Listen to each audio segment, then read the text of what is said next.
नमस्ते। नमस्ते। मैं आर्य कृष्ण लाल गहलोत जी। महर्षि दयानंद स्पर्धी वंश से।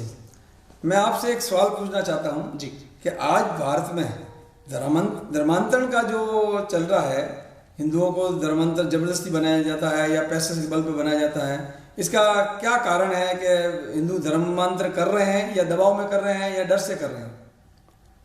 देखिए आगे किशन जी, आपने बहुत अच्छा प्रश्न पूछा और अच्छा मुद्दा है।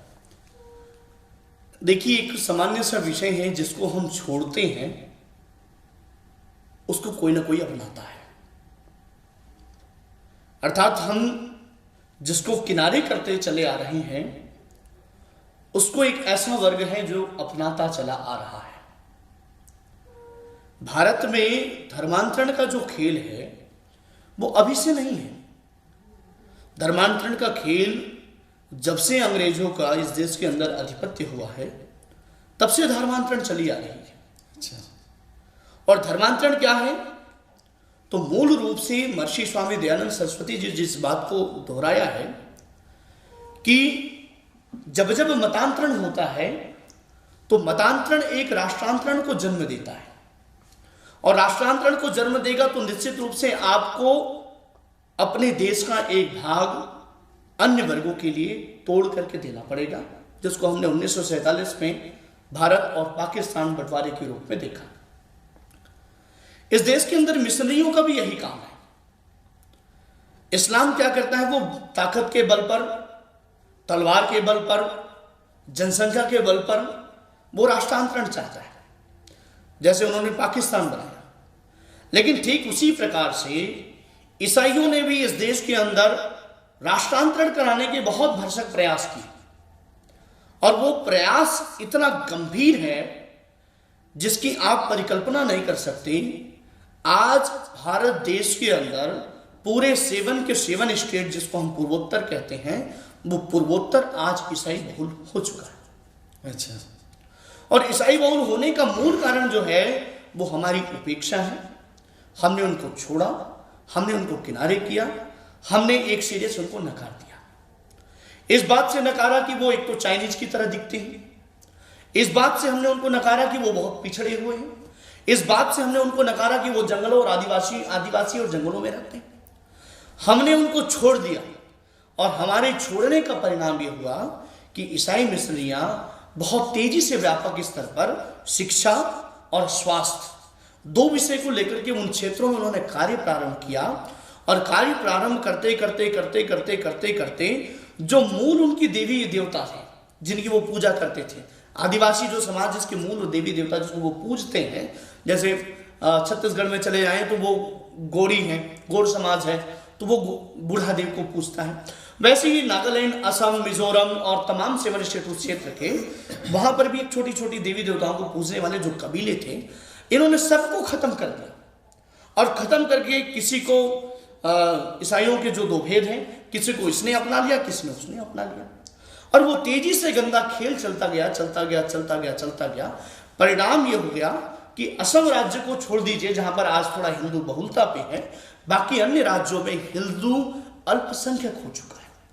तो मैं इसका मूल कारण मानता हूं, हमने उन पर ध्यान नहीं दिया, हमने उनको छोड़ दिया, और हमारे छोड़ने का परिणाम यह हो गया कि ईसाई मिशनरियां जो कि वर्षों से, सैकड़ों वर्षों से इस देश के अंदर मतांतरण का जो काम कर रहे हैं वो कर ही रहे हैं।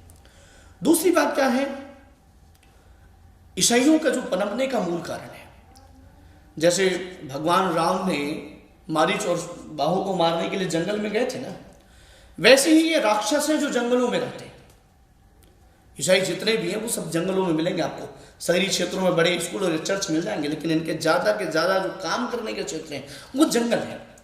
और जंगलों में ये इतना ज्यादा काम कर रहे हैं, इतना ज्यादा काम कर रहे हैं, उसका परिणाम ये हो रहा है कि व्यक्ति जाति से वो अपने आप को आरक्षण का लाभ लेने के लिए तो वही बता रहा है। जैसे मैं आचार्य राकेश हूं और मैं वैष्णव लिखता हूं तो मैं अपने आप को वैष्णव ही बताऊंगा, लेकिन मैं बुद्धि से क्या हूं?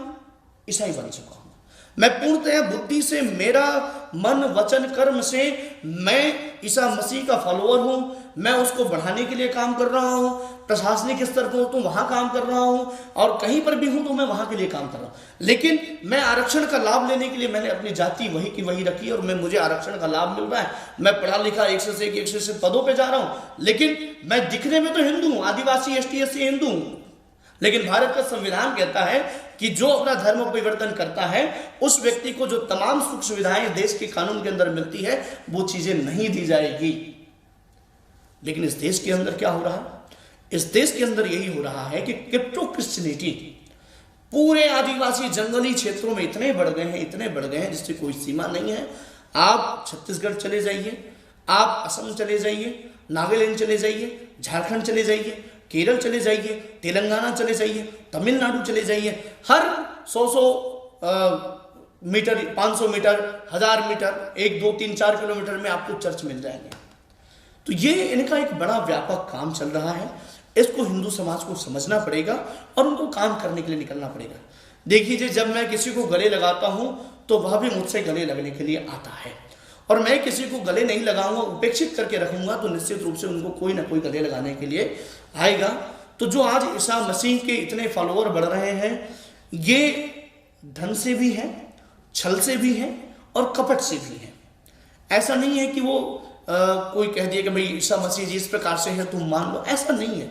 ये वहां पर काम कर रहे हैं जहां पर बुलाते हैं, छल कपट दुनिया भर के जादू टोना प्रस्तुत करते हैं, और परिणाम ये होता है कि हमारे न जानने के कारण से वो हमसे टूटते चले जा रहे हैं। और निश्चित रूप से यह देश जो है 2 भागों में बंटने के लिए नहीं, 3 भागों में बंटने के लिए वो अग्रसर होता चला जा रहा है। एक तरफ इस्लाम अपना झंडा बुलंद करके घूम रहा है, एक तरफ ईसाई अपना झंडा बुलंद करके घूम रहा है, और हिंदू जो वो तो भैया सर्वे भवन्तु सुखिनः सर्वे संतु का नारा लगा रहा है, तुम भी सुखी रहो, मैं भी सुखी रहूं, हम भी सुखी रहे। ठीक है, हमारा दर्शन यही, हम यही चाहेंगे, तुम्हारी सुखी हमारी सुखी हम सुख, लेकिन आप भी सुखी रहिए, मुझे तकलीफ नहीं है।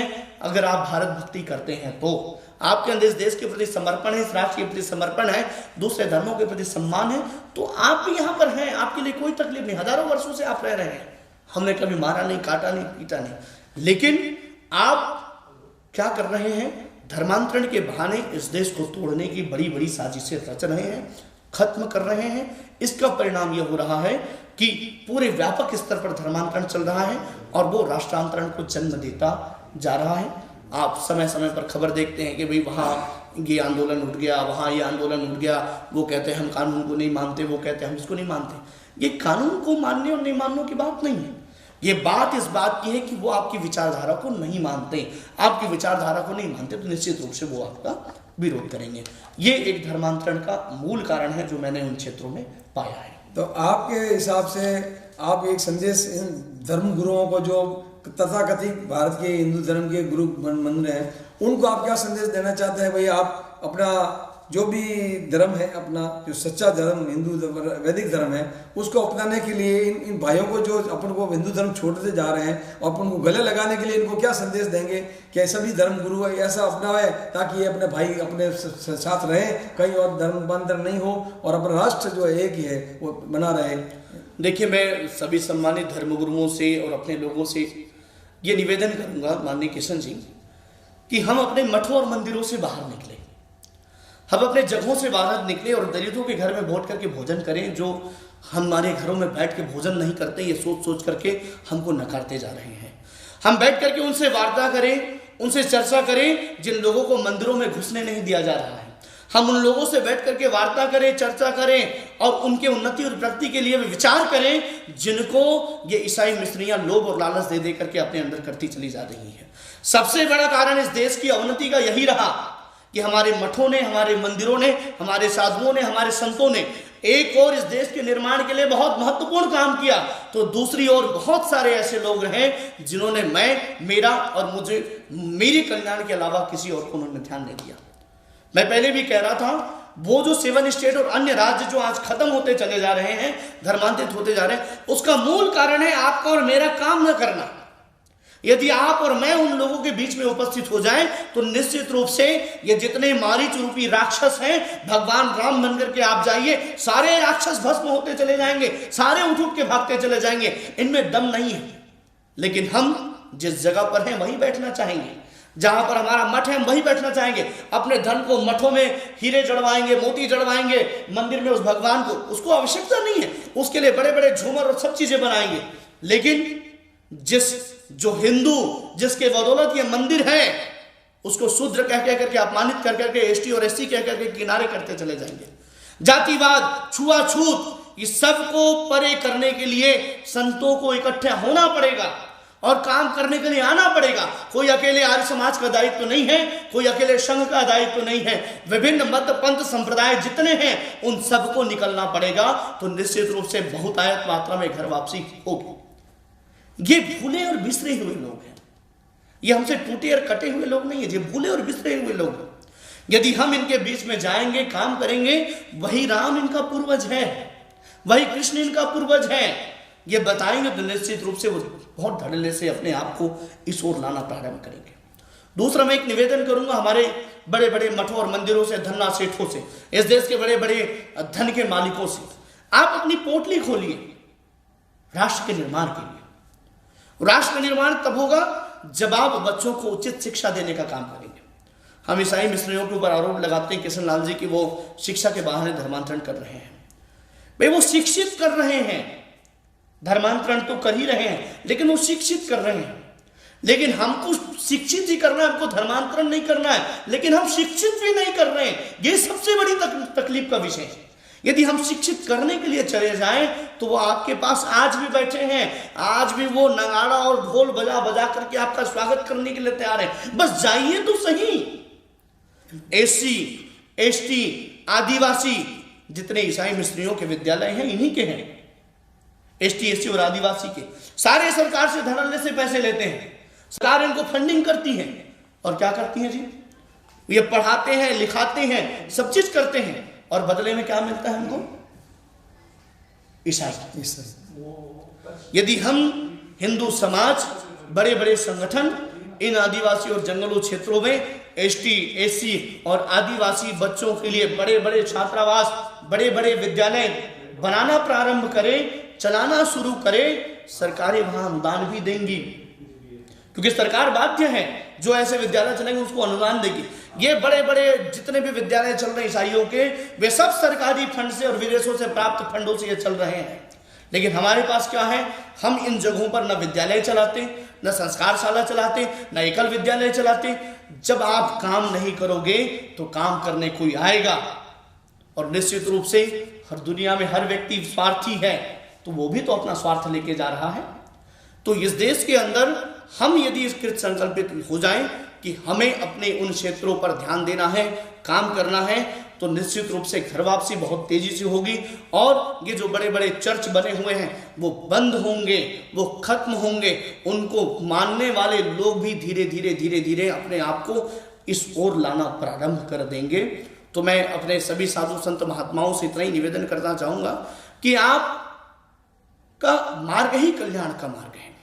शहरों को छोड़ दीजिए जी, शहरों के अंदर तो लोग सब जो शिक्षित हो चुके हैं, लेकिन ठीक है, भोगवादी परंपरा में जो अपने आप को बर्बाद कर रहे हैं उनको भी समझाना आपका और मेरा कर्तव्य है। लेकिन यह भी ध्यान रखना, जो राम के भक्त हैं, भगवान राम ने आदिवासी क्षेत्रों में पूरा अपना जीवन 14 वर्ष में गुजारा है, कोई महलों में नहीं गुजारा है, और उन्हीं जंगलों में रहने वाले जितने भी राक्षस थे उनको खत्म करने का काम किया है।